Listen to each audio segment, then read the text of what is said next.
ini dalam keadaan sehat? Sehat, terima kasih Yang Mulia. Kita lanjutkan persidangan. Baik Yang Mulia. Kita tanyakan kepada penasihat hukum, apakah ada ahli lagi yang akan diajukan pada hari ini? Ada Profesor Masrukin Rubai dari SHMS dari Universitas Brawijaya Malang. Kami persilakan. Ahli hukum pidana.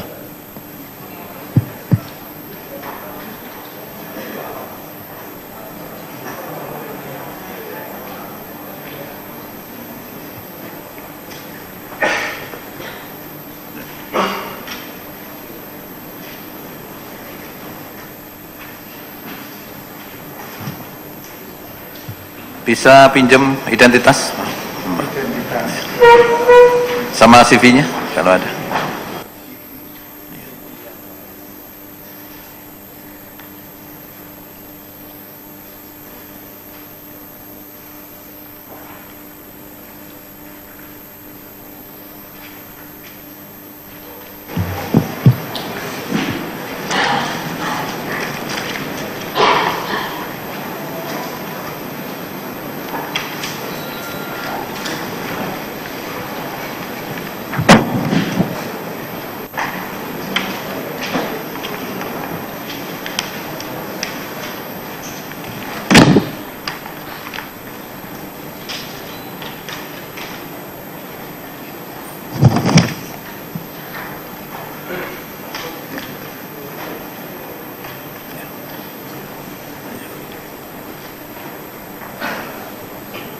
Silakan duduk.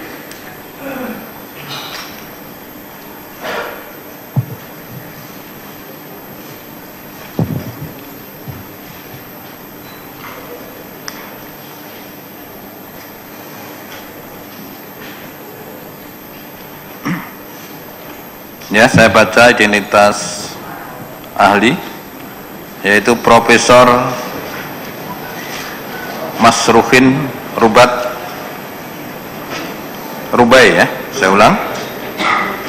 Nama Profesor Masrukin Rubai, SHMS, NIP 130518934. Tempat lahir Malang 30 Desember 1948. Jenis kelamin laki-laki. Alamat Jalan Kamelia nomor 5 RT 07 RW 010 Desa Lowokwaru atau Kelurahan Kecamatan Lowokwaru, Kota Malang, Provinsi Jawa Timur. Agama Islam, pekerjaan dosen, warga negara Indonesia. Ahli akan diajukan untuk kalian bidang apa? Hukum pidana material. Hukum pidana material. Sebelum dilanjutkan, apakah ada tanggapan dari penuntut umum? Tidak ada, ya. Apa Bapak hadir di sini dalam persidangan ini diajukan sebagai ahli hukum pidana material? Untuk itu, apakah bersedia untuk bersumpah? Bersedia. Apakah ada hubungan keluarga dengan terdakwa? Tidak ada. Menurut agama Islam? Ya. Silakan berdiri.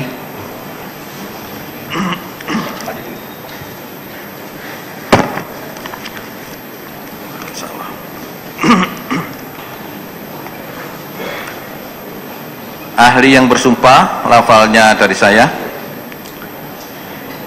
Bismillahirrahmanirrahim. Demi Allah saya bersumpah bahwa saya akan memberikan pendapat soal-soal yang dikemukakan menurut pengetahuan saya sebaik-baiknya. Silakan duduk kembali.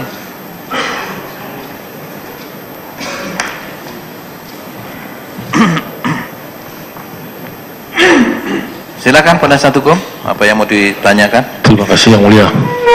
Pertama-tama kami mengucapkan terima kasih kepada siapa ahli, ya, kepada ahli atas kedatangannya bersedia menjadi ahli di persidangan ini. Baik maupun keluarga dari Jessica maupun tim penasihat hukum kami mengucapkan terima kasih atas undangannya melalui Universitas Brawijaya Malang. Mengenai kesediaan waktunya yang berharga ini, pertama-tama saya mohon ditampilkan kurikulum vitae ahli supaya dapat meyakinkan majelis hakim dan jaksa penuntut umum.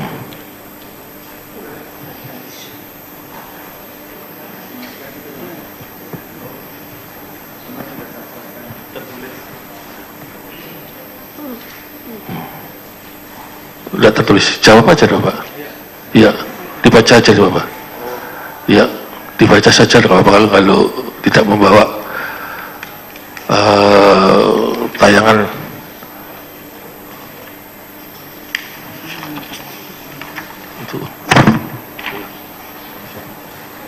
Yang mulia, sebentar ahli. Yang mulia, hari ini kami menghadirkan 3 ahli, 3 saksi. Kami mohon ini yang mulia, mengingat waktu supaya ketiga-tiganya dapat dihadirkan dan diperiksa pada hari ini. Mohon waktu, kalau diizinkan untuk ahli ini, kami dapat 1 jam, penuntut umum 1 jam, yang mulia 1 jam. Apabila nanti di akhir memang masih perlu, mungkin ditambah 5 atau 10 menit, sebagaimana yang sudah pernah kita lakukan juga. Bagaimana yang mulia? Ya, supaya adil pembagian waktu. Terima kasih yang mulia. Ya, nanti agar supaya memberikan pertanyaan-pertanyaan yang sekiranya dianggap tepat kepada Pak ahli, ya. Izin yang mulia, yang relevan, ya. Izin yang mulia, mungkin tergantung juga keterangan dari ahli ini sendiri yang disampaikan. Jadi kalaupun nanti bisa lewat dari 1 jam, mohon kelonggarannya karena memang tergantung materi yang disampaikan. Ya, nanti kita lihat perkembangan Ya, terima persidangan. kasih. Ya. Silakan untuk yang pertama, 1 jam pertama oleh penasihat hukum. Kami ingin sampaikan kurikulum Atau vitae begini, saya secara garis besar. atau untuk masih ada kopinya, Ali? Masih ada, masih. Untuk jaksa supaya dikasih 1 eksemplar.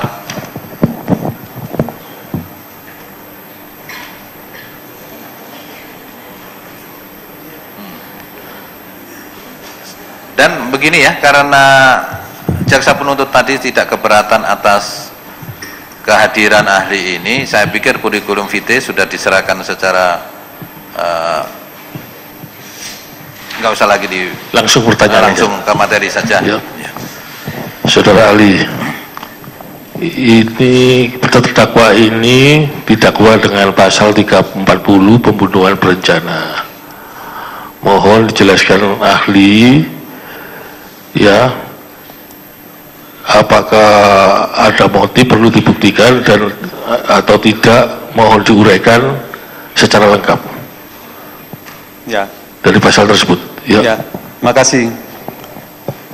Dalam suatu proses pemeriksaan dalam sidang adalah suatu proses pembuktian, dan yang dibuktikan itu adalah unsur-unsur tindak pidana sebagaimana dalam pasal yang didakwakan kepada terdakwa, dalam hari ini pasal 340.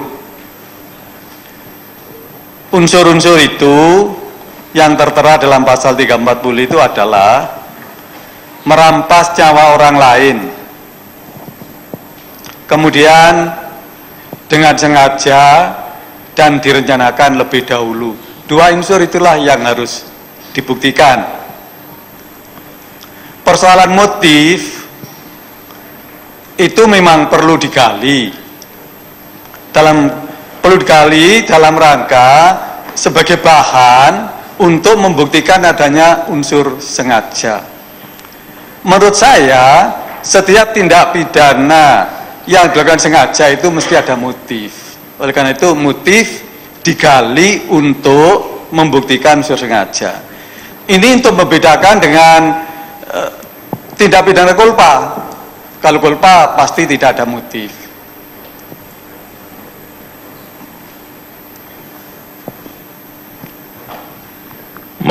mengenai unsur-unsurnya itu, lanjutkan. Mengenai unsur-unsurnya itu bagaimana? Apakah disubjektivitaskan? Ya, dalam ilmu pengetahuan hukum pidana untuk membuktikan unsur sengaja itu diobjektifkan. Artinya dengan menggali fakta-fakta objektif yang bisa menunjukkan bahwa itu perbuatan itu dilakukan dengan sengaja.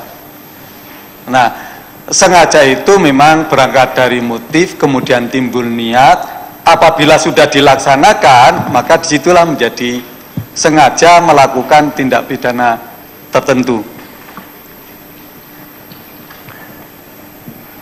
Dalam teori, satu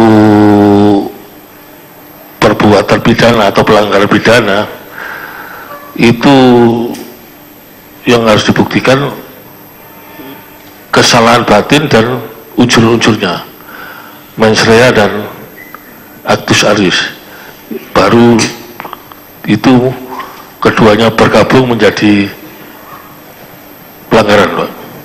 Ya, secara utuh terjadinya tindak pidana itu harus ada perbuatan pidana, yaitu perbuatan yang memenuhi unsur-unsur tindak pidana. Dan perbuatan itu kemudian tentu ada yang melakukan perbuatan, yaitu pelaku melakukan tindak pidana itu. Nah, agar menjadi utuh maka kedua-duanya itu, baik unsur yang melekat pada pelakunya maupun unsur yang melekat pada perbuatannya itu harus dibuktikan. Itu semua ada di dalam rumusan tindak pidana. Sengaja itu unsur yang melekat pada pelaku. Dan sikap batin itu tidak bisa diketahui oleh sengaja, yang bersikap batin itu tidak bisa diketahui oleh setiap orang. Oleh karena itu cara membuktikannya diobjektifkan itu. Kalau yang lain-lain yang perbuatannya itu tentu dengan aktivitas-aktivitas yang dilakukan oleh pelaku. Saya ingin diberi contoh yang jelas, ahli. Apa yang dimaksud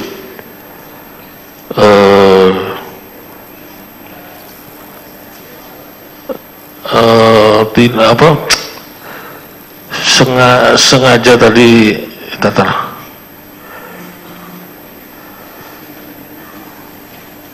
sengaja direncanakan itu? Ya. Contohnya konkretnya? Ya, begini. Pasal 340 itu adalah sering disebut sebagai pembunuhan berencana. Artinya dalam pembunuhan yang dirumuskan dalam pasal 340 itu, pembunuhan itu tidak dilakukan spontan. Itu membedakan dengan pasal 338. Itu spontan, niat membunuh, begitu. Nah, dalam pembunuhan berencana antara niat dan pelaksanaan itu ada tenggang waktu untuk memikirkan segala sesuatu yang berkaitan dengan pembunuhan itu. Inilah yang direncanakan. Misalnya persiapan-persiapan dan sebagainya.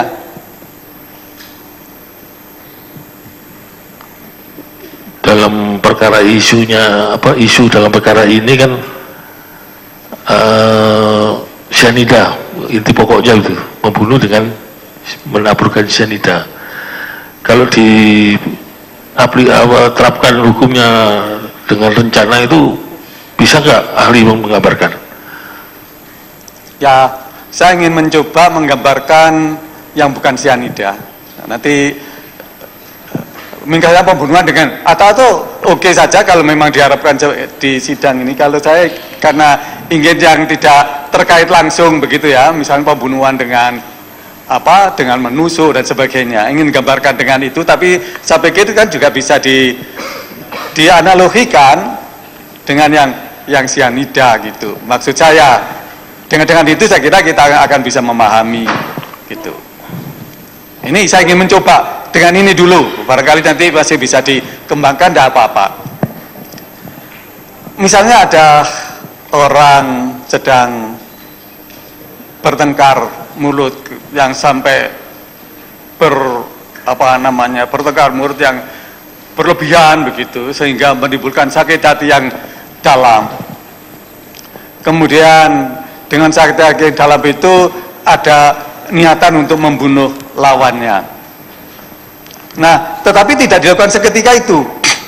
Dia masih berpikir, masih mencari senjata gitu. Masih mencari senjata, mungkin membeli senjata tajam. Kemudian melakukan perbuatan-perbuatan yang untuk pikir-pikir untuk persiapannya bagaimana, akan dilakukan di mana dan sebagainya, dan sampai pada saatnya dilakukan menusuk di situ. Begitu, itu pembunuhan berencana. Yang berbeda dia kata bertengkar kemudian langsung mencekik lah barangkali ya, kalau menusuk kan tidak selalu siap dengan senjata orang, tapi mencekik akan siap setiap saat. Jadi ada tenggang waktu seperti itu maksudnya. Jadi ada tenggang waktu untuk berpikir. Ya, untuk mempersiapkan itu. Untuk mempersiapkan. Ya. Alatnya beli di mana? Ya, begitu boleh. Terdakwa beli di mana? Dari apa? Ya. Berapa banyak itu? Ya, ya.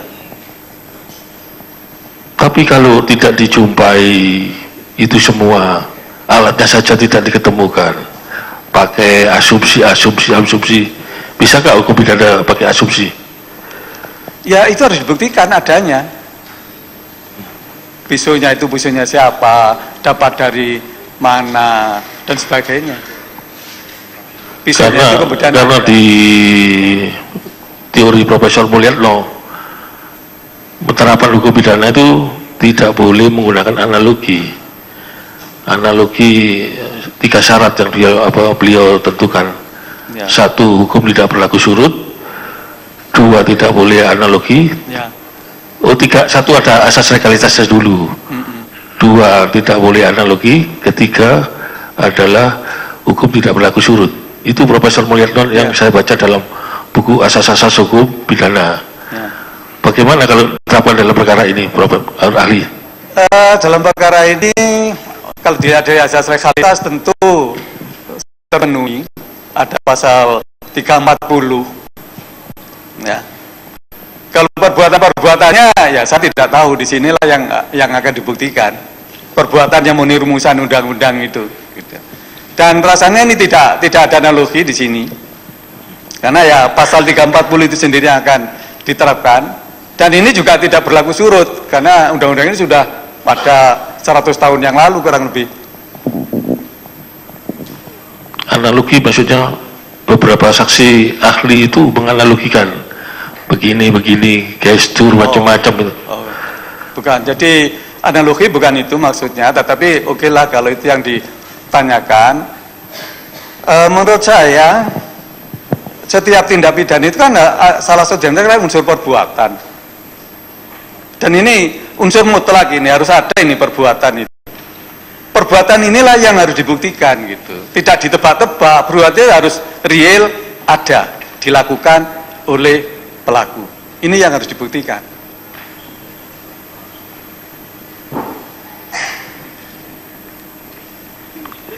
Sementara itu dulu, giliran kita beri giliran Deklata. Terima kasih kepada ahli. Sebagaimana tadi sudah disampaikan rekan kami untuk mengenai motif. Motif ini apakah untuk pasal 340 yaitu pembunuhan berencana, apakah motif ini perlu dibuktikan ataupun digali ataupun dicari di dalam pasal 340 ini? Ya, tadi sudah saya sampaikan bahwa ini termasuk tindak pidana dolus, sengaja, apalagi direncanakan lebih dulu. Itu bukan suatu yang tiba-tiba, tentu ada latar belakangnya. Latar belakangnya itulah motif, kemudian dari motif mungkin akan timbul niat, karena motif tidak selalu muncul sampai pada niat, hanya berhenti pada motif, kemudian niat, sampai niat dia mungkin berhenti, baru menjadi sengaja apabila diwujudkan dalam pelaksanaan. Nah, untuk sampai pada sengaja itu, yang dibuktikan unsur sengaja itu, tetapi sebagai bahan untuk membuktikan sengaja itu bisa berangkat dari motif. Baik, berarti ini bukan hal yang termasuk di dalam unsur, tetapi hal yang perlu digali untuk mencapai ataupun mencari daripada memenuhi unsur pasal 340 Ya, tersebut. Sengaja itu untuk unsur sengaja. Oke, baik. Saya coba kepada yang lain mengenai penyitaan barang bukti. Saudara ahli, ada perkap nomor 10. Izin yang mulia, keberatan karena ahli ini sudah menjelaskan dia ahli pidana material. Yang mau ditanyakan adalah hukum formil. Jadi kami keberatan dan ahli ini pun sudah menjelaskan bahwa dia bukan menjelaskan pemahamannya bukan ahli itu pada hari ini. Terima kasih. Bagaimana pertanyaannya? Coba diulang. Ya. Yang kami mau tanyakan adalah material yang mulia. Di dalam satu perkara untuk membuktikannya ada beberapa hal yang harus dilakukan. Salah satu juga adalah mengenai bagaimana menyita barang bukti. Dalam perkara satu tindak pidana, apabila satu penyitaan barang bukti tersebut tidak memenuhi sebagaimana yang dipersyaratkan. Salah satu contoh untuk barang bukti racun, bahwa diperlukan dikatakan pemeriksaan barang bukti keracunan sebagaimana dimaksud dalam pasal 58 wajib memenuhi persyaratan formal sebagai berikut. Untuk korban mati, itu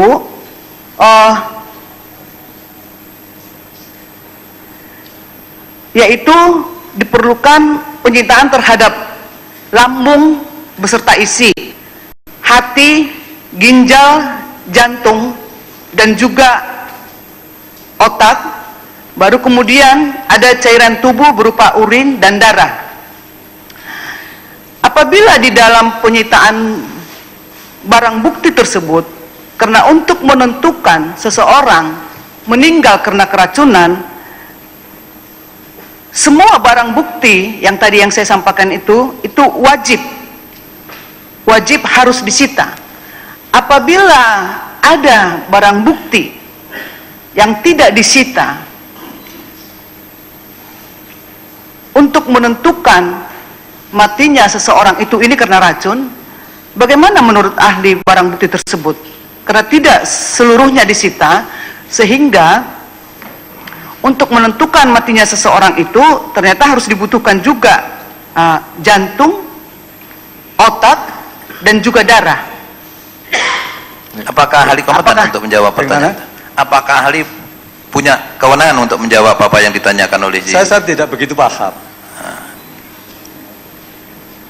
Izin yang mulia. Jadi maksud begini ya. Maksud daripada penasihat hukum itu untuk menentukan bahwa seseorang itu kena racun atau mati karena racun harus dipenuhi prosedur sebagaimana peraturan Kapolri, kan begitu kan? Iya. Ya. Itu apakah merupakan kewenangan dari hukum pidana material seperti itu? Ya. Sebenarnya bukan.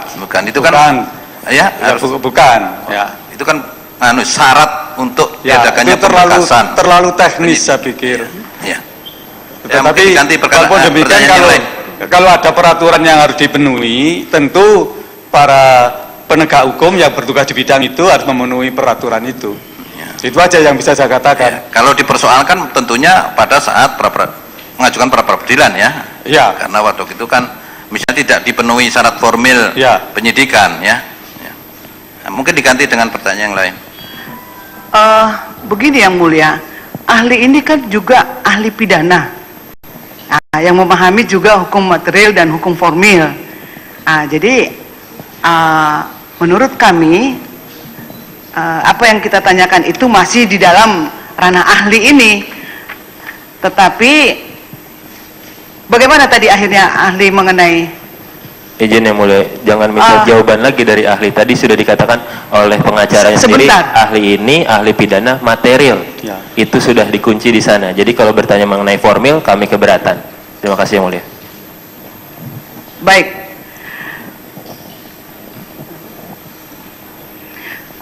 Kami sebenarnya menginginkan